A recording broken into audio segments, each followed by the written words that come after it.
À tous, bienvenue, mesdames, messieurs. Réforme à l'ère du régime Talon. Presque aucun secteur n'y aura échappé. À divers degrés, chacun son lot d'initiatives novatrices aura singulièrement frappé l'attention dans le milieu des hommes de médias. La suppression officielle des contrats de presse et de postes d'attachés de communication. Mesure aussitôt sujette à toutes sortes de polémiques. Assez équitable aux sources d'information, liberté de presse, libération effective des fréquences de radio et de télévision auront été annoncées comme des chantiers à défricher. À 2 ans de la fin du quinquennat, du chantre du nouveau départ, les fruits tiennent-ils enfin la promesse des fleurs ou le défi, mesdames, messieurs, reste tout entier? La question reste le fil d'Ariane de ce numéro de votre émission 100% Bénin. Thème en débat, la presse béninoise à l'ère du régime Talon. Quel état des lieux? L'instant analyse est tout de suite maintenant avec la fine fleur, la relève montante de cette presse. Sur ce plateau, Médis Agbenkon, journaliste, il est analyste. Médis Agbenkon, bonjour. Bonjour, chers confrères. Et merci pour la disponibilité. Merci à vous pour l'invitation. Le plaisir est partagé, c'est la moindre des choses. On parle de 3 ans, c'est quoi l'état du 4e pouvoir? Important à savoir. Qui, pour nous en parler, les professionnels eux-mêmes qui vivent au quotidien les vicissitudes liées à une corporation tant chouchoutée, mais très mal en point. En face de lui, Nassis Ressou. Nassis Ressou, bonjour. Bonjour Joël. Merci de répondre à notre invitation. Ça fait un plaisir d'être là. Journaliste, il est analyste et il n'est plus à présenter sur ce plateau. 3 ans déjà qu'ils sont lancés un certain nombre de chantiers. Aucun secteur n'est laissé en rade. La presse béninoise fait depuis son bonhomme de chemin. Ils étaient nombreux, rassurés qu'avec l'ère nouvelle qui souffrait sur le Bénin, cette presse connaîtra un lendemain meilleur. 3 ans après, que peut-on dire du chemin parcouru ensemble aux côtés du chantre du nouveau départ qui est candidat, avait du mal à accéder aux médias de service public et donner de la voix en toute latitude et qui a promis de faire les choses autrement. Nassis Ressou, 3 ans de chemin, 3 ans de rêve. À l'arrivée, on est à mi-parcours, peut-on dire, mais alors la lueur d'espoir commence-t-elle à pointer à l'horizon? J'aurais la voix un peu enrouillée à cause de mon état de santé, mais cela ne m'empêcherait pas quand même d'éclairer un peu, de mon point de vue, la situation que traverse la presse béninoise depuis le 6 avril 2016. Et je dirais d'abord que c'est une presse béninoise aujourd'hui qui ressemble exactement à la situation qu'elle traverse, parce que ce que vit tout le peuple béninois aujourd'hui, quand on dit et on traite la presse de 4e pouvoir, ce n'est pas constitutionnel, mais ce n'est non plus un abus. Quand on voit le rôle que la presse joue au sein d'une nation, au sein d'un peuple, et quand aujourd'hui il faut se référer au rôle qu'a joué cette presse pour que nous en soyons aujourd'hui là, 3 ans après, dans cette situation, c'est-à-dire quoi? Cette presse elle-même, elle a d'abord perdu sa probité. Elle s'est intéressée rien qu'à l'argent. Elle n'a plus pensé à ce qui est de son rôle de vérité et de devoir, c'est-à-dire informer, instruire et divertir. La presse a perdu, parmi ces 3 principaux fondamentaux, elle-même, elle a perdu un point essentiel, l'information, en la tronquant à des moments donnés. Et pourquoi j'en viens? Comment sommes-nous arrivés? Il y a des situations qui ont précédé celle-ci, c'est-à-dire avant 2016, avant le 6 avril 2016, la presse, comment elle s'est comportée? La presse a transformé dans notre pays le coupable en victime. Et ça, nous sommes rentrés dedans, dans cette liesse. La presse n'a pas su faire une démarcation. La presse n'a pas su traiter l'information. Vous voyez, il y a une image qui circule souvent et qui me fait rire. On voit un serpent tenant un poisson dans ses dents, là, enfin, piquant le poisson. Le serpent qui sort le poisson de l'eau dans sa bouche, et on écrit en bas, voyez comment ce serpent est en train de sauver le poisson. Alors qu'on sait très bien que le serpent allait chercher sa proie pour la dévorer. Et on écrit, voyez comment ce serpent est en train de sauver le poisson. C'est une situation du genre qu'on a traversée avant avril 2016 et qu'on continue aujourd'hui de traverser. Les gens sont en train de tordre le cou à l'information. Ils ne veulent pas présenter l'information. Et pourquoi, Joël? Parce qu'on a talonnisé la presse béninoise. On l'a mis sous talon. C'est-à-dire quoi? Dès le 6 avril 2016, quand ils ont eu à jouer ce rôle pour porter en triomphe le président actuel, il faut remarquer que 50 jours exactement après, on a commencé par la cisailler. Parce que quoi? Les gens avaient leur plan. Ils avaient tout planifié. Ils savaient où ils allaient. Mais c'est les acteurs de la presse qui ignoraient, et le peuple béninois qui ignorait ou quelle programmation les gens avaient en prenant le pouvoir. Donc, 50 jours après, on a commencé par suspendre et abonnement, et contrat, et partenariat, et tout et tout. Et ça a commencé par crier. Ça se passait, vous l'avez dit dans votre introduction, dans d'autres secteurs. Mais les acteurs de presse ne savaient pas que ça viendrait rapidement aussi comme ça. Mais c'était pour faire quoi? C'était pour les aligner, c'était pour les mettre sous ordre. Parce que quand on a fait ça à tout le monde... En somme, le tableau aujourd'hui n'est pas rassurant. Pas du tout. Quand on a fait ça à tout le monde, on a mis tout le monde KO. Maintenant, on a commencé par sélectionner dedans ceux qui peuvent bien trompeter, ceux qui peuvent bien chanter la louange, ceux qui seront docilisés, ceux qui ont la capacité d'être docilisés, de respecter les consignes et de rentrer dans les rangs. On a commencé par les chercher, par les aligner. Mais disent officiellement, il n'y a plus de contrat au Bénin. Le contrat de presse, ça n'existe pas. C'est une vieille histoire où les choses ont en temps changé. Et ceci couplé avec la fonction mère du professionnel des médias qui est d'informer, rapporter les faits tels qu'ils sont. Votre vis-à-vis semble dire que sur ces deux piliers fondamentaux, à savoir rapporter les informations et ensuite assumer sa charge en se détachant au maximum de celui qui pourrait solliciter vos services, la presse est mal en point. Merci bien, cher confrère. J'ai suivi le raisonnement de mon confrère et sa manière avec laquelle il a essayé de peindre la réalité de ce qui se vit au niveau de notre corporation. Et les contrats ont été suspendus entre-temps, mais cela ne veut pas dire que s'il y a des prestations à l'endroit des services ou bien de l'administration, que les prestations ne sont pas rémunérées. Parce que cela ne veut pas dire que les prestations ne continuent pas. Cela ne veut pas dire non plus qu'elles ne sont pas rémunérées. Mais le problème d'abord qui se pose à ce niveau, c'est que les médias étant des entreprises de presse et ayant aussi des sources de financement, ayant aussi besoin de ressources pour leur fonctionnement, peuvent, à un certain moment, c'est vrai, avoir des ressources comme la publicité et autres pour leur fonctionnement. Mais c'est que si des médias décident de collaborer avec un système politique, à vouloir présenter les faits, à vouloir donner l'information, la déontologie veut qu'on soit honnête pour présenter cela comme peut-être une insertion, comme un public reportage, qu'on présente ce qu'on publie comme une commande, au lieu de les balancer comme des initiatives de la rédaction, alors qu'on sait en son âme et conscience que c'est peut-être des demandes, ou bien qu'on a agi sur des demandes d'une structure.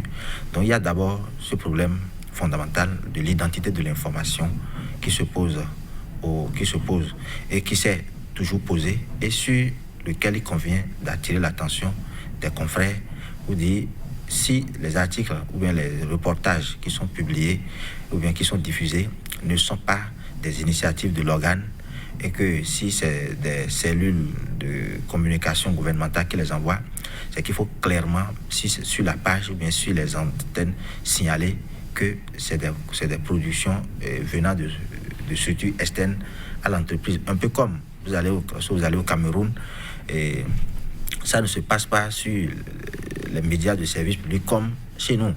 Il y a, par exemple, pour faire la gloire du chef de l'État dans le journal, à la télévision, il y a une tranche spéciale pour ça, sur CRTV, dénommée Inside the Présidence, pour dire à l'intérieur de la présidence. Et lorsque vous choisissez de suivre cette rubrique, c'est que c'est rien que tout ce qui se fait à la présidence qu'on vous montre. Les audiences. Donc vous êtes averti. On vous prévient, vous ne serez pas surpris.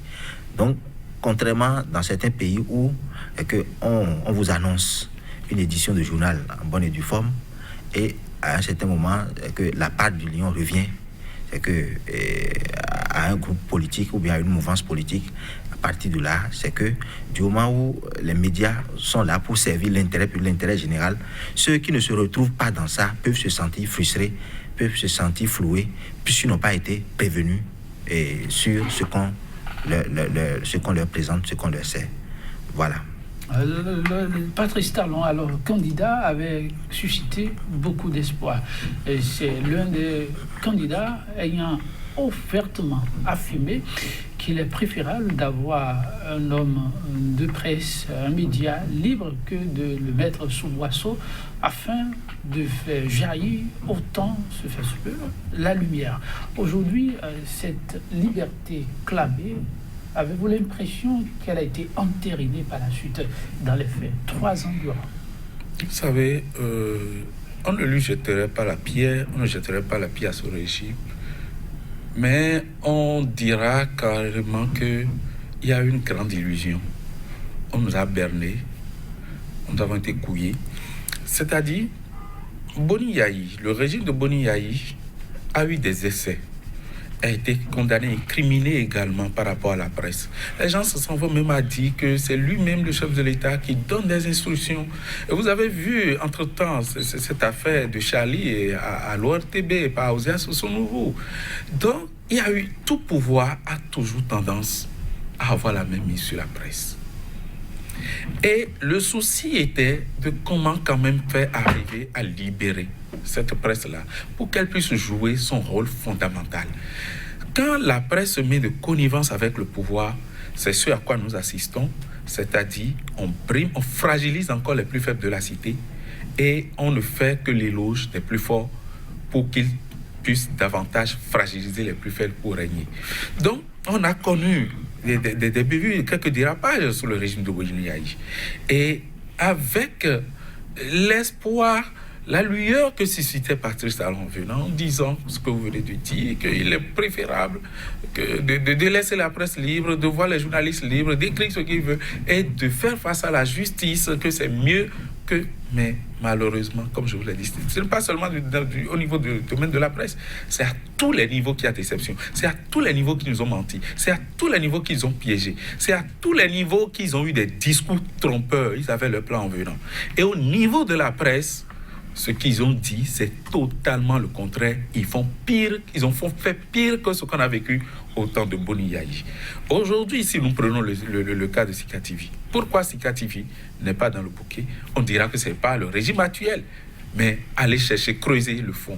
Soleil FM, tout embrouillé. Pourquoi? Et incapable de trouver une solution à ça. Et pourtant, c'est un accord, c'est la HAC qui autorise. Et quand la chaîne a des problèmes, la HAC n'a aucune solution. Et pourtant, on sait d'où tout cela vient. Et ça continue jusqu'à nos jours.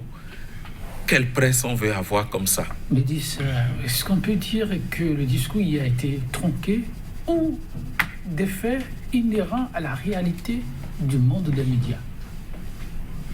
Merci bien.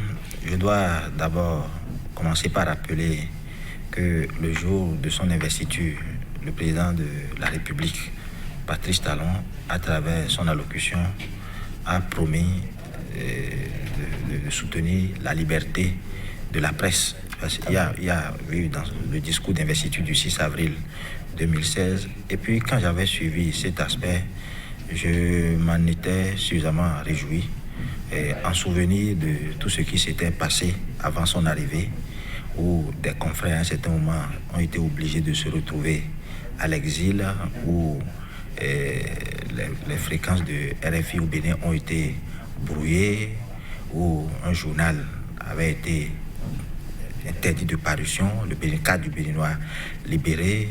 Donc, en souvenir de tout ça, et dès que le président Patrice Talon a mis l'accent sur la liberté de la presse, je me suis dit, voilà, enfin, nous avons un chef d'État vraiment volontariste et très ambitieux pour notre secteur.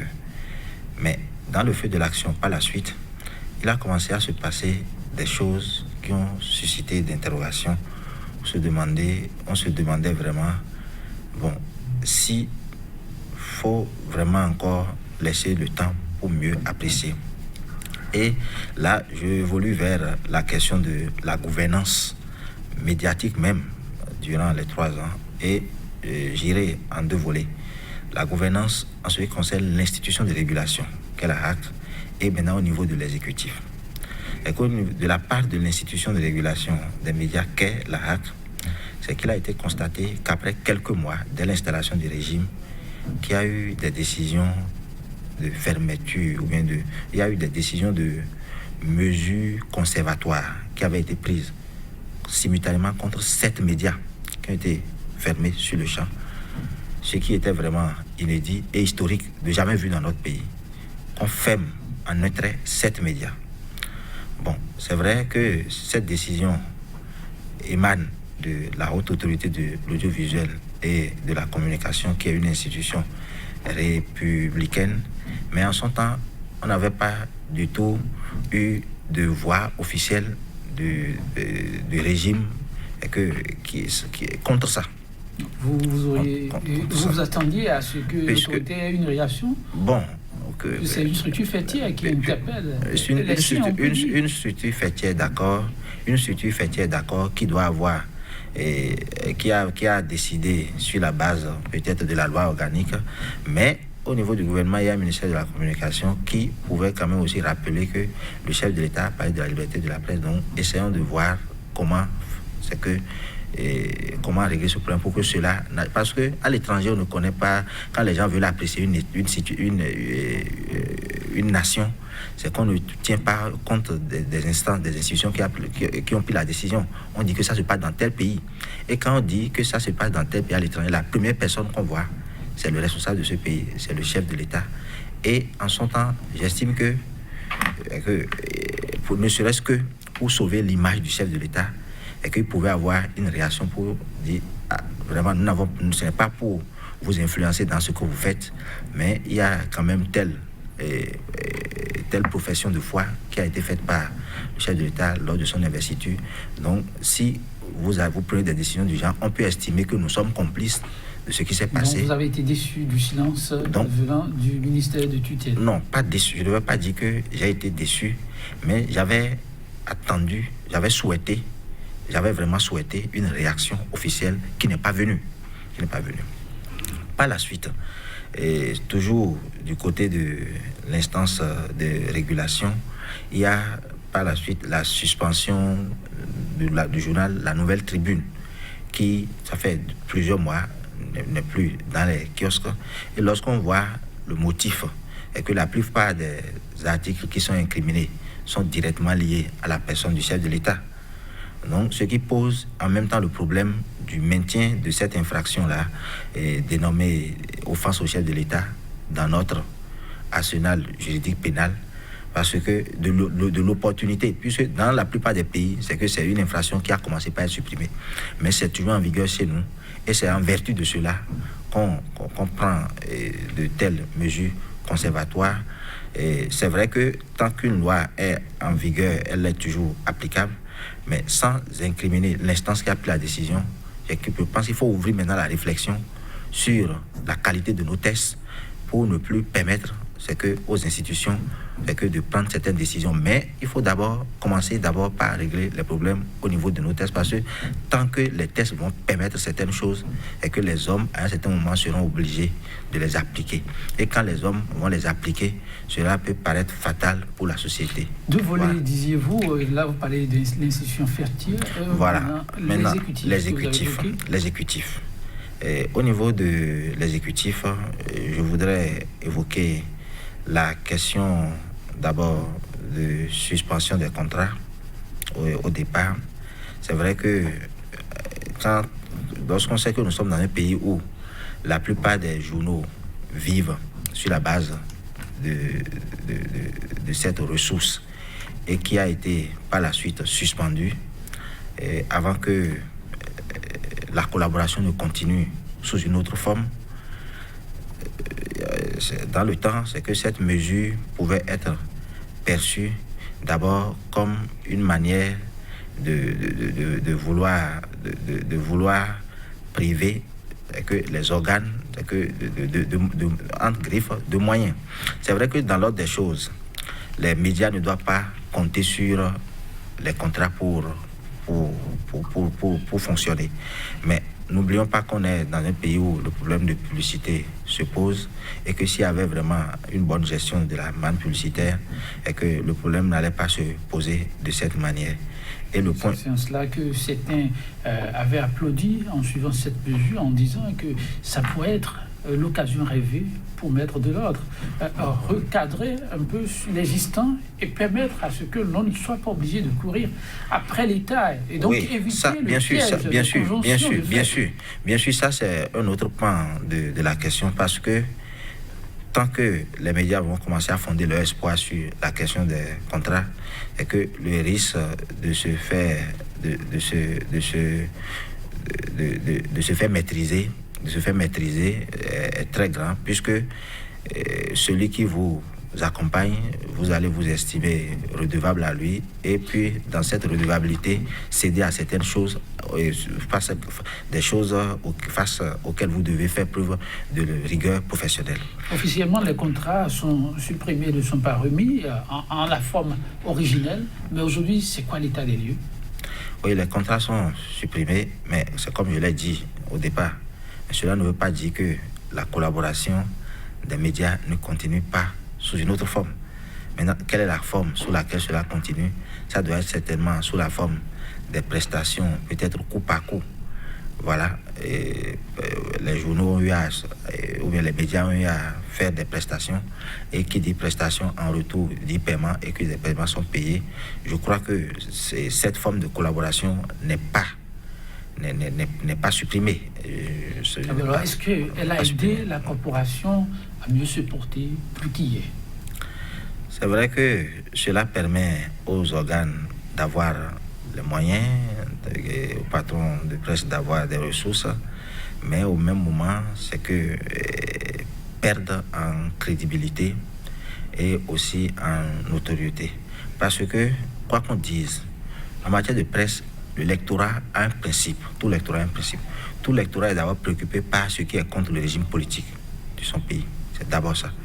Parce que lorsqu'un peuple porte un homme au pouvoir, les populations sont beaucoup plus préoccupées, sont curieux de savoir ce qui est dit contre celui qu'ils ont responsabilisé que d'être préoccupé pour lire, ou bien que de vouloir lire tout le temps ce qui fait la gloire de la même personne. C'est qu'à un certain moment, c'est que ça devient fatigant pour le lectorat, ça devient ennuyeux. Raison pour laquelle on a constaté qu'il y a des journaux qui, par le passé, c'est que coulaient comme de petits pains. C'est que dès que ça atterrit dans les kiosques, avec une certaine heure, c'est que quand vous passez avec retard, c'est que vous n'avez plus de chance de les avoir. Mais aujourd'hui, il faut discuter bien avec les distributeurs, avec les tenanciers des divers kiosques. C'est qu'à un certain moment, c'est que même si vous allez 2-3 jours après pour demander, on va vous en donner. Donc ça veut dire que ça pose vraiment un problème. Alors, voilà. Narcisse Ressou, la suppression de ces contrats qui, pour certains, apparaissaient comme une formule trouvée pour essayer d'assainir un peu la corporation, elle aura en définitive pas marché? Bien dit la CENI, la corporation. La CENI, dans quel sens? Si c'est la CENI en dégageant ceux qui dérangent, alors là, ils ont réussi le coup. Si c'est la CENI en pouvant mettre aux ordres certains patrons, alors là, ils ont réussi le coup. Puisque aujourd'hui, combien de journaux ont de voix contradictoires dans le pays? Et qui sont ceux qui peuvent prendre le plume et écrire ce qu'ils pensent réellement dans le pays? Les gens n'arrivent plus à écrire ce qu'ils pensent réellement? Pas vraiment. C'est avec tellement d'hésitation. C'est vrai qu'il faut hésiter. C'est vrai qu'il ne faut pas écrire du n'importe quoi. C'est pas parce qu'on dit que c'est la presse que tout est permis. D'accord. Mais là où nous en sommes aujourd'hui, où c'est depuis la présidence que des consignes sont données pour les organes. Et vous voyez les titres des journaux. On a beau crier, on a beau dire, mais c'est difficile, il y a une difficulté à améliorer cela. On l'a dit tout le temps, ils savent, ils l'entendent, mais ils n'ont pas encore réussi sur ce tableau-là. Sur quel tableau? Que les titres jumeaux qui passent d'un organe à un autre, vous voyez, c'est assez sur un titre et on sait que c'est ça qu'on distribue aujourd'hui. Si c'est demain on décide d'attaquer et la Cour constitutionnelle, quand le président Olo était là, allez, vous voyez tous les journaux attaquent en ligne. Quand vous voyez, on dit aujourd'hui, c'est le président Soglo qu'il faut attaquer, tous les journaux attaquent le président Soglo. Quand c'est le président Boni-Yahi qu'il faut attaquer aujourd'hui, vous voyez, tous les journaux attaquent le président Boni-Yahi. Et c'est comme ça, ça crève l'œil. On sent que, bon, voilà les gens qui sont plus libres d'écrire ce qu'ils pensent. Voilà les gens qui sont plus libres même d'opiner. Et vous savez, même pour les émissions, il y a des noms qui sont soulignés de rouge. Même sur certains plateaux de télévision. On dit, si vous les recevez, si vous continuez à les recevoir, vos contrats vont en souffrir. Il y a ces contrats qui continuent encore de façon informelle. C'est-à-dire qu'on a supprimé à tout le monde, mais on en donne quand même à d'autres, même si c'est mensuel ou trimestriel.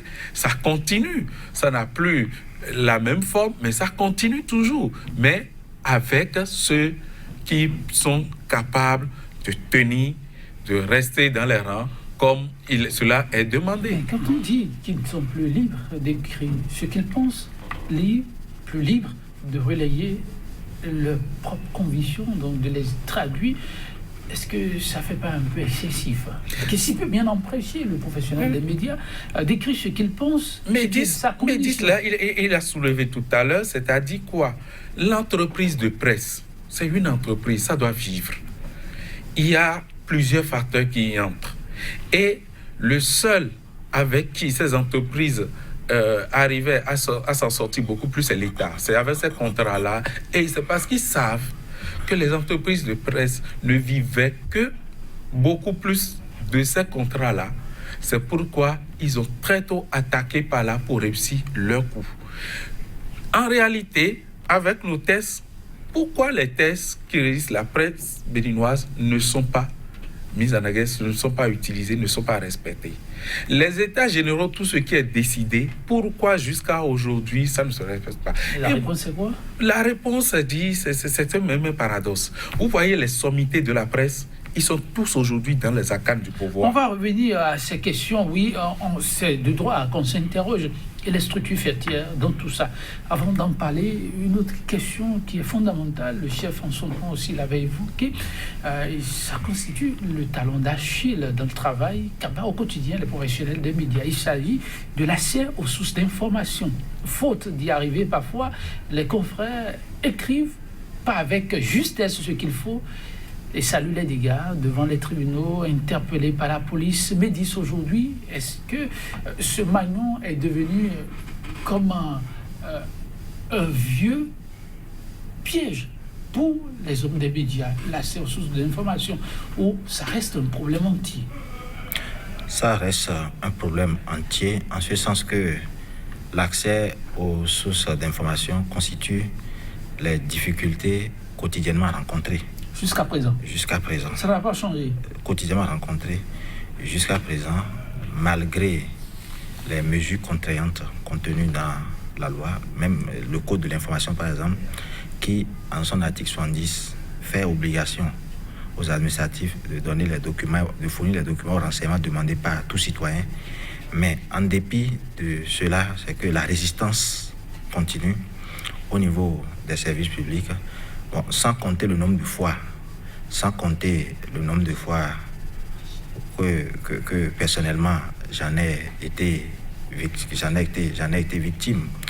Donc cela est lié d'abord à une intention de mauvaise foi que la société prête facilement aux journalistes, parce que dès que vous vous présentez dans une administration pour demander le document et qu'on n'est pas prêt à vous le donner parce qu'on estime que vous voulez l'utiliser peut-être contre la structure, sans se dire que c'est pour l'intérêt de la société, que vous voulez peut-être comprendre une situation, que c'est parce que vous êtes en train de faire une enquête pour rendre claire une situation que vous êtes venu demander des documents. Donc, on ne voit pas la chose sous cet aspect et tout se résume au tout confidentiel dans l'administration.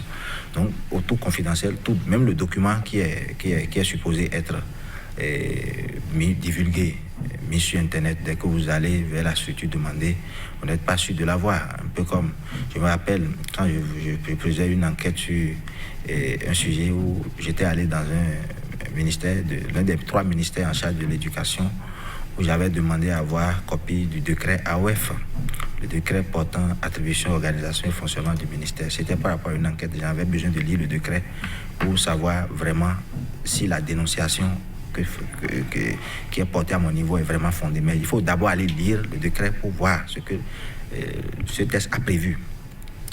Mais je suis allé ce jour-là, vers 15h, je suis resté jusqu'à 19h sans avoir le document.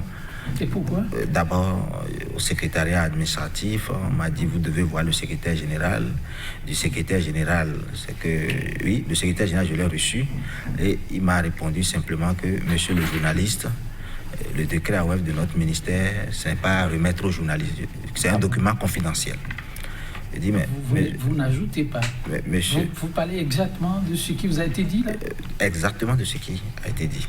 Et donc, j'en détiens même des preuves.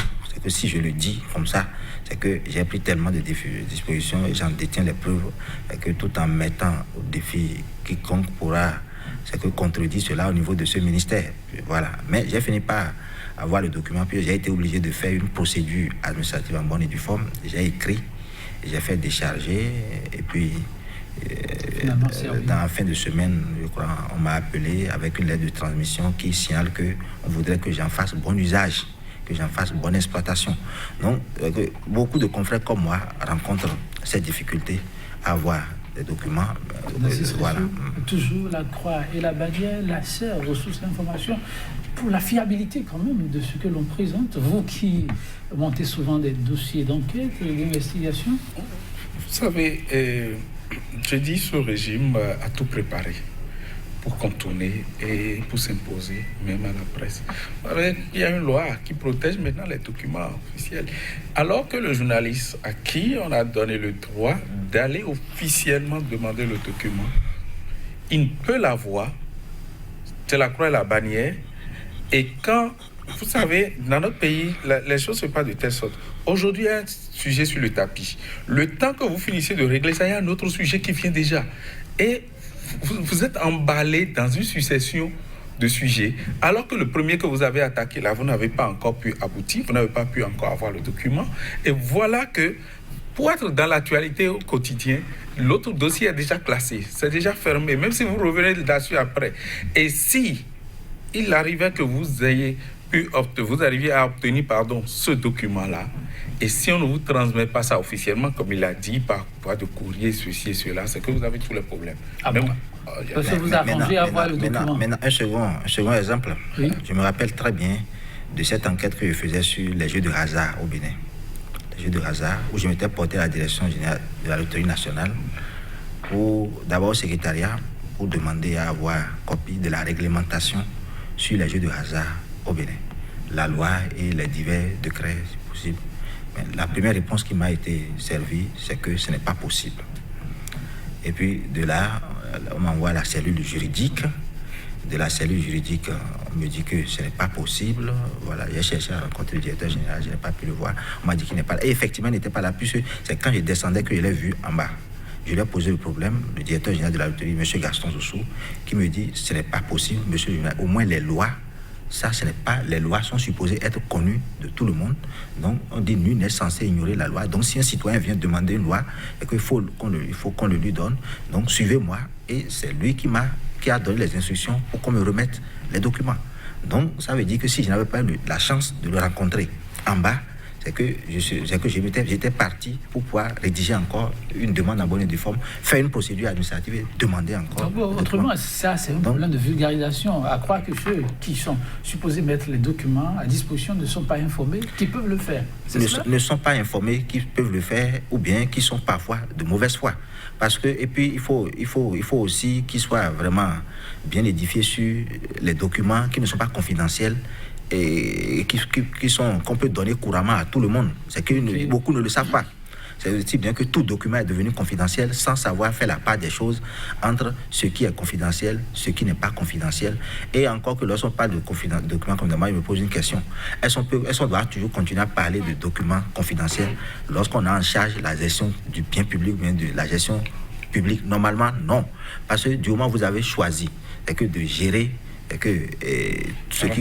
dans la transparence, vous ne devez plus avoir de jardins privés dans lesquels vous devez cacher des choses.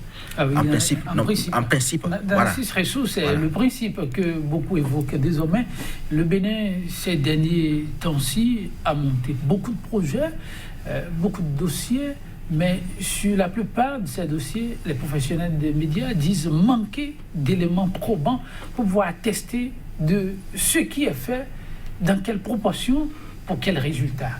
Beaucoup de résultats disponibles, en tout cas présentés, mais à l'arrivée, la traçabilité pour pouvoir les justifier, les professionnels des médias estiment avoir toujours des difficultés. Là-dessus, c'est quoi les relations que les hommes de médias, je vous pose la question parce que c'est un terrain sur lequel vous évoluez beaucoup, c'est quoi les relations que les professionnels entretiennent avec les structures faîtières qui peuvent servir aussi de couloir de transition pour baliser le terrain et éviter de telles embûches?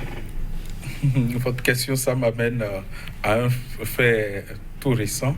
C'est par rapport à la condamnation de notre confrère Parfait Folie, qui maladroitement a pu balancer des choses sur WhatsApp. Enfin, je n'étais pas dans le fond du dossier, mais il s'est retrouvé devant les tribunaux.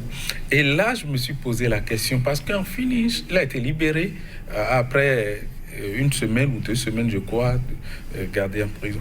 Mais le communiqué pour sa libération dit que voilà le reporter sans frontières, ce gars-là a écrit au ministre et a demandé de pouvoir, et le ministre s'est exécuté et a libéré le confrère. Non, vous reprenez. C'est-à-dire, pour la libération du confrère incarcéré pour avoir écrit des faits. Pas écrit, pas partagé. Relayer des faits qui sont supposés erronés. C'est bien ça. Bien sûr. Le Reporters sans frontières a dû saisir le ministère de l'Intérieur. C'est cela ce que vous dites? Le ministre concerné, le ministre Romiad Ouadaï, avant qu'il ne soit libéré. C'est-à-dire quoi? Le ministre a finalement cédé parce que sur la demande de Reporters sans frontières, alors je me suis posé la question. Reporters sans frontières a dû toucher le ministre des Finances. Le courrier a circulé. Qui a fini par céder, par demander à ce qu'on le relâche, c'est-à-dire à retirer sa plainte. Et je me suis posé alors là la question, nos structures faîtières, nos associations faîtières, ce qui voudra dire, elles n'ont aucune influence, elles ne peuvent pas demander et cela leur soit accordé. Donc, vous voyez, si déjà à ce niveau, c'est l'exemple. Si nos associations faîtières ne peuvent rien, ne peuvent pas se faire valoir devant nos ministres ou nos cadres dans de pareilles situations, et qu'il ait fallu Reporters sans frontières, alors là, posons-nous la question de savoir si réellement ces structures faîtières, ces associations faîtières peuvent nous défendre, peuvent agir. Elles sont là, vous avez vu les nombreux cas qui sont cités, Nouvelle Tribune et autres. Mais quel est le résultat avec nos structures faîtières? Niet, il n'y en a pas. Et quand vous parlez de documents confidentiels, quel est le rapport, comment les avoir et ceci et cela, même la Cour constitutionnelle dans ce pays a demandé à avoir le relevé des ministres pour pouvoir savoir ce qu'ils gagnent. Mais on leur a écrit pour dire de se référer à ce qui existait et que ça n'a pas changé, alors que dans le fond, ça a changé. Donc si déjà à ce niveau, il y a des difficultés pour les finances publiques, pour l'économie du pays, pour avoir les informations exactes, vraiment, c'est que vous êtes dans le pantalon. Lorsque le journaliste se sent en difficulté, il lui faut taper à une porte pour espérer se repositionner, rebondir et faire convenablement son travail. Et pour l'aider, au moins les structures fêtières. Médis, vous les côtoyez suffisamment. Que se passe-t-il à ce niveau? Un peu du plomb dans l'aile ou quelques toilettages indispensables pour les tests de loi, pour les rendre plus opérationnels? Je pense d'abord que les associations professionnelles, les structures fêtières, nos structures fêtières sont tellement occupées par l'organisation des séminaires, des ateliers, que les questions de défense même des intérêts fondamentaux de la corporation à un certain moment. Vous ironisez ou vous êtes sérieux? Question de liberté, question de dépendance. Je pèse très bien mes mots et je suis prêt à les répéter et à les assumer. Je dis bien que les associations professionnelles sont parfois préoccupées par l'organisation des séminaires, des ateliers, que les questions liées à la défense même des intérêts fondamentaux de la corporation sont parfois occultés. Il y a des pays dans lesquels c'est que vous n'êtes pas ce garçon-là à vous attaquer. C'est que facilement là, c'est que à vous attaquer facilement, c'est que au secteur des médias. Il y a des pays comme ça. Mais c'est que dans le nôtre, c'est que quand quelque chose vous arrive, c'est que vous n'êtes pas sûr d'obtenir le soutien des fêtières, ce qui est vraiment dommage. Il vient d'en donner un exemple avec le cas du confrère. Sinon, comment se fait-il effectivement que Reporters sans frontières est intervenu et le ministre, pour avoir satisfait la doléance de Reporters sans frontières, il y a aussi un courrier de remerciement qui est venu par la suite. Mais dans l'ordre des choses, est-ce qu'on a appris qu'il y a au moins une démarche de la part de nos associations professionnelles? Dites-nous. Mais en tout cas, oui. Personne n'a été au courant. Personne n'a été au courant, ce qui n'est pas normal, puisque quand les confrères sont en difficulté, c'est d'abord les associations professionnelles qui doivent mener les démarches vers, si le confrère est en faute, s'il faut plaider et demander des excuses, parce que nous ne sommes pas là pour demander aux associations professionnelles d'aller défendre du faux. Non.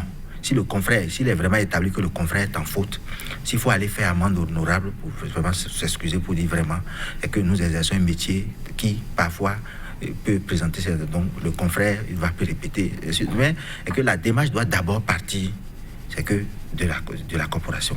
Maintenant, s'il a établi que le confrère a raison et qu'il a été abusivement floué, s'il faut mener des actions musclées pour faire plier l'autorité qui a fait, et que notre corporation doit être en mesure de le faire comme ça se fait dans certains pays. Mais quand 7 médias ont été suspendus, avait été suspendu dans ce pays, il y a une association professionnelle qui a été très qui s'est vraiment battue, qui a été très active dans la lutte pour réclamer la réouverture des chaînes. Mais il y a une autre qui s'est contentée d'apporter un soutien moral. Il y a une autre, oui bien sûr, qui dit voilà, nous vous apportons juste un soutien moral, ce qui en son temps nous avait vraiment gêné, puisqu'il y avait d'autres confrères qui se sont suffisamment mobilisés pour parce que les canaux de liberté soient vraiment réintégrés. La réalité est que jusqu'à présent, il y a des organes qui sont toujours en difficulté. On parle du cas de la Nouvelle Tribune, on n'a pas senti donc, plus de mobilisation. Lorsque vous prenez le cas de la Nouvelle Tribune, on peut se poser la question de savoir est-ce que nous sommes vraiment dans un pays où des associations professionnelles sont préoccupées par la question de la défense de la liberté de la presse. C'est vrai, organiser les séminaires pour aller faire les villégiatures, c'est bon. Mais penser sauver la corporation, c'est encore mieux, puisque aujourd'hui, les choses se passent de sorte que, à un certain moment, c'est tout comme si tout est permis et on peut agresser impunément notre corporation. C'est tout comme si on peut nous agresser impunément. Mais il faut qu'on arrive à un certain moment où on s'organise de sorte qu'on se dise que ce temps est fini. Que faire? Voilà. Que faire les gens ils ont choisi, les dirigeants de nos associations, de nos structures fêtières ont choisi servir le pouvoir au détriment de la corporation. Il ne faut pas avoir honte de le dire. Et ils le font simplement parce que pourquoi? D'autres ambitionnent monter. C'est-à-dire, il y a les élections professionnelles, il y a ci, il y a ça. Donc, chacun travaille à ne pas égratigner le pouvoir pour avoir son soutien en son temps. Donc, en ce moment, les confrères peuvent moisir dans leur situation. On est pratiquement en fin d'émission. On est pratiquement en fin d'émission. Il n'est pas d'accord avec moi. On va revenir sur cette question avec votre permission. On est pratiquement en fin d'émission. Je vais plutôt vous demander en 30 secondes. Faut-il penser à revoir le profil d'homme pour conduire ces associations ou que faire face à la situation? C'est qu'il faut 30 secondes. Il faut désormais mettre fin à la politisation de nos associations professionnelles. Merci Narcisse Ressou, 30 secondes. Tu m'as rejoint. Il faut que les associations soient vraiment autonomes. Merci. Ce fut un clin d'œil à la presse béninoise, quatrième pouvoir, dit-on, mais un peu mal en point. Que faire pour permettre à cette corporation de retrouver tout son flair d'antan, mais aussi sa notoriété d'il y a quelques années? Le débat reste simplement ouvert, ce n'est qu'un premier numéro. On retrouvera dans pas très longtemps d'autres confrères pour continuer ensemble avec nous le débat. Merci à vous, Narcisse Ressou, pour la disponibilité. Merci une fois encore à merci, vous. Chers confrères. Mehdi, chers téléspectateurs, merci aussi d'avoir été là. Nous avons une pensée cet instant pour le poète anglais Edward Young avec cette citation: pour un Bénin plus paisible que jamais, la paix, dit-il, et la dignité naissent à l'instant où l'ambition et l'arrogance meurent. Mesdames, Messieurs, merci et bonne suite de méditation chez vous. À très bientôt.